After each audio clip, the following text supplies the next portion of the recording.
Isn't too bad here in the shade. No, it goes a lot cooler. Yeah. You'd already be melting in the sun. Yeah.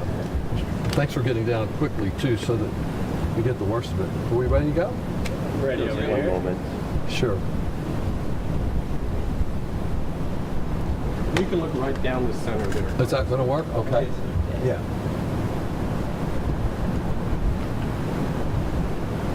We good? Good over Everybody here? good? I'm good. Okay, great. Congressman, do you want to start with your statement? Very briefly summarize it. Thank you very much for coming down today. I remain hopeful that a federal court will recognize this extreme racial gerrymander and will throw out the Trump plan. I have been very fortunate to represent the only town I've ever called home for a number of years, and I hope I'll be able to continue to file for re-election as I'd already planned to do in Congressional District 37. However, if the court does not agree that this is a racial gerrymander and we have new districts, I have first said that I think it's very important for Congressman Casar to defend Congressional District 35, which is his district. Most of his district is today under the existing plan outside of Austin, which he's represented a corner of for the last 2.5 years. I believe it's very important not to surrender that district to Donald Trump and his enablers. It is especially true because it's a winnable district. It's 57% Hispanic, more Hispanic than the district he has now. And we can look at the performance of President Biden and senatorial candidates to show that this is a district that with enough hard work we can prevail in. That's important because what is at stake is the future of our country and whether Trump has one-man rule. If he gets 5 new seats out of Texas and replaces 5 Democrats, that one-man rule is on the way. It appears that Congressman Casar has decided he would rather challenge me than challenge Trump. And so I was faced with the decision as to whether it's really in the interest of our fight against Trump tyranny to step aside instead of fighting other Democrats. I made that decision. I stick by it. I wish him the best if that's the way it turns out. But I think what we need is a united effort at a time our country is in great peril from Trump tyranny to stand together, to push back, and to try to claim as many of these 5 seats when they are approved later today as possible. With that, I invite any of your questions.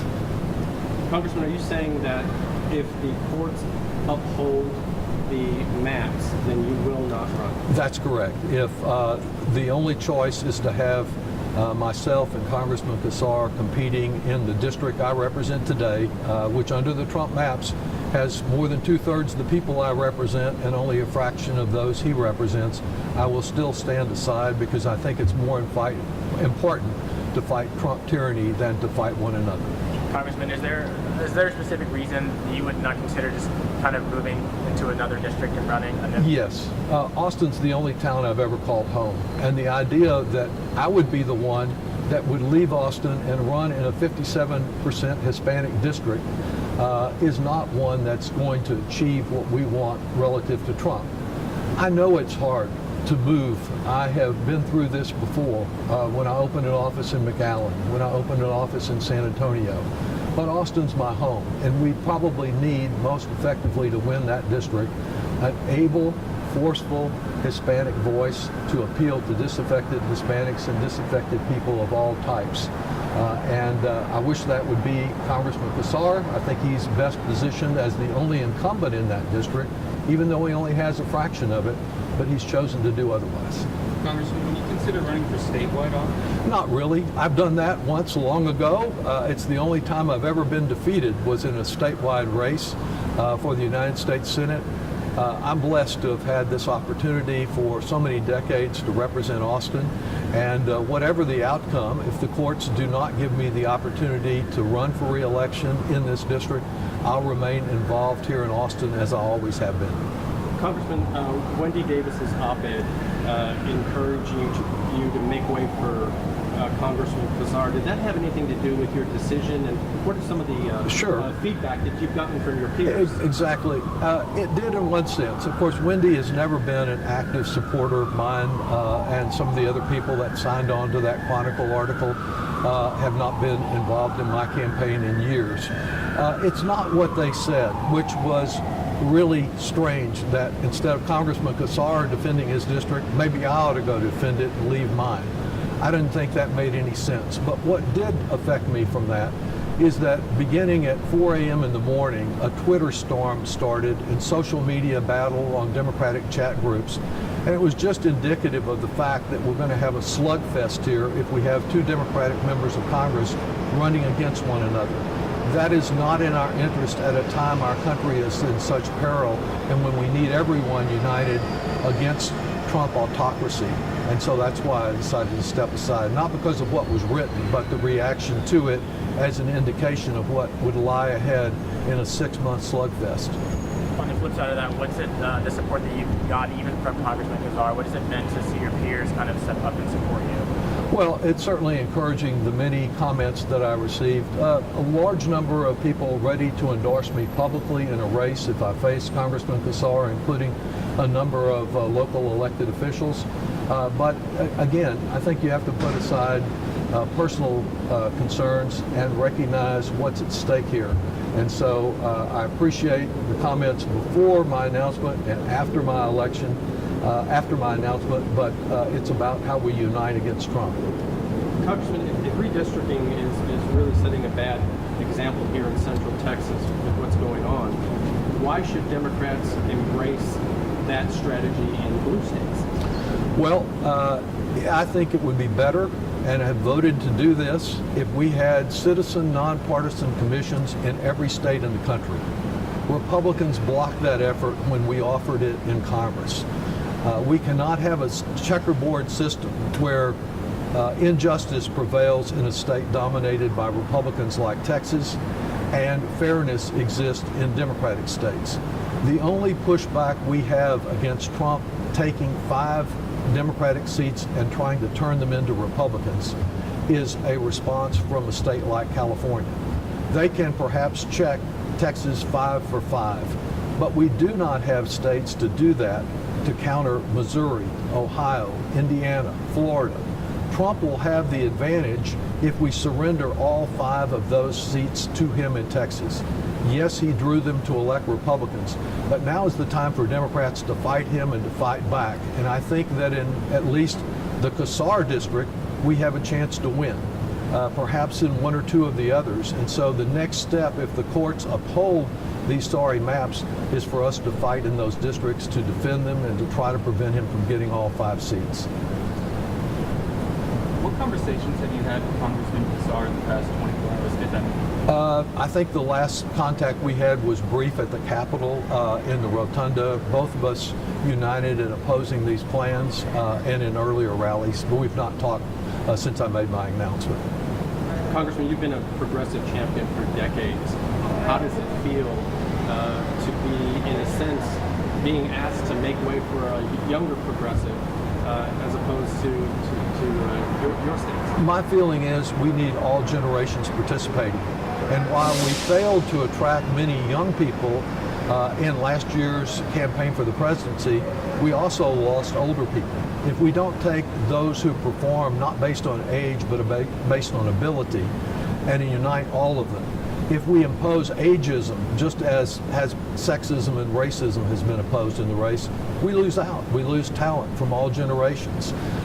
Some have pointed to my statement about President Biden. I think that is a strength. I was willing to step out and say to the president of my own party that you do not have the performance, you do not have the electability to be successful. Some other people were more concerned about their careers and were unwilling to join me. And so it took 3 weeks from my call until we actually got President Biden to step aside. I wish that had happened earlier. It is, I would say, ironic that some would question my age in this when I know Congressman Casar has been going around the country with a fellow who's 5 or 6 years older than me named Bernie Sanders, and no one has called for him to step aside. Congressman, yesterday Tim Boyd announced that he's going to run for State Attorney General, but now his seat becomes available.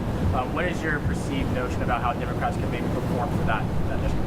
Well, first, I'll have to say that as much as I disagree with Chip Roy, I respect him. He has been willing to stand up at times against President Trump and people in his own party.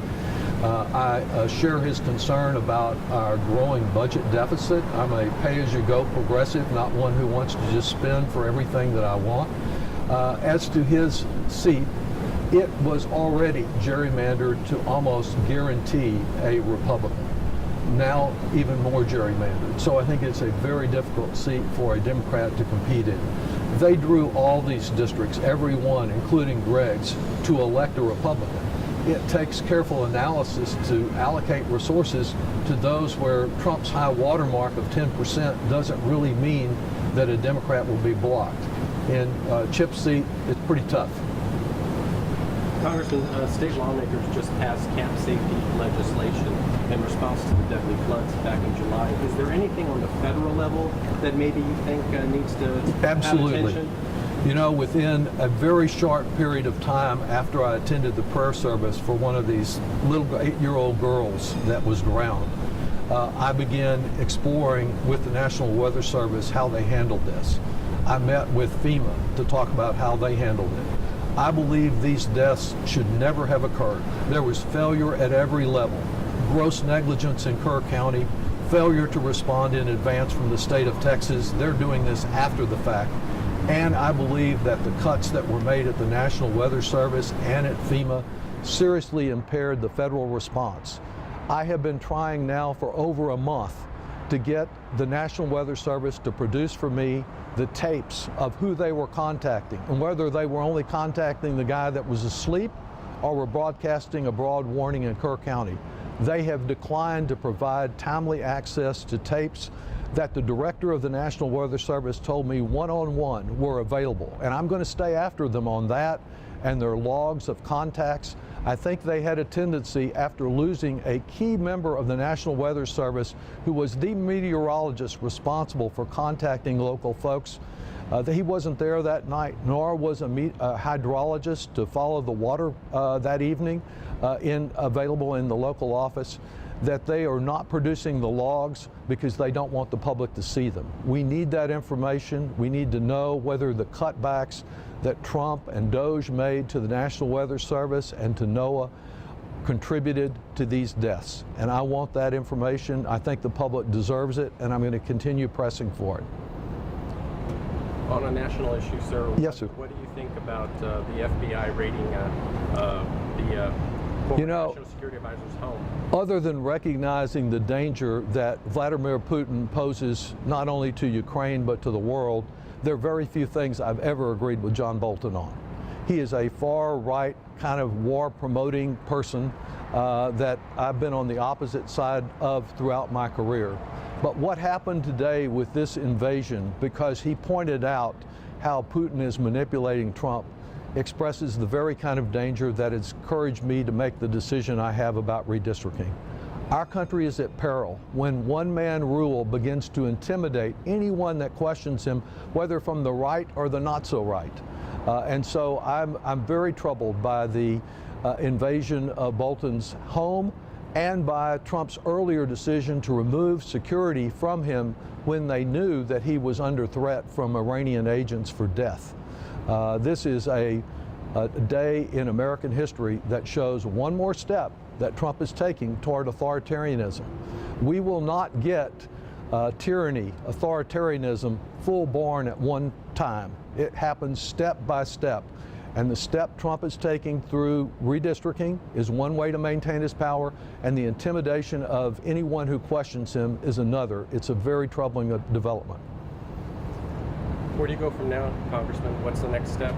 Well, I have a number of meetings to initiate in that some of which I've delayed because of all the work over redistricting. Now that that plan is about to be adopted, there's one community group after another. If I'm not successful with the court case, I still have a minimum of 16 months to represent this community. Our office is working every day on concerns that our neighbors have, on community concerns. And tomorrow I'll be at the celebration of Ukrainian Independence Day at the state capitol. Next week, speaking to the university Democrats, to a number of other organizations. I plan to remain actively involved in my time in Congress. And if I don't have an opportunity to continue in re-election, to be involved in other ways here in the only town I've ever called home. Thank you all very much for coming out and for your questions. Appreciate it very much. Thank you. I'm glad you covered some others too. Thank you. Really appreciate your being out. Thanks for coming. I bet you all want your microphones back. Good to see you. Very good to see you. Let's see. You want to grab your microphone? I don't know whose is whose. Yeah, I'll go ahead and grab that. Yeah. Let's see. Is this yours? Yes.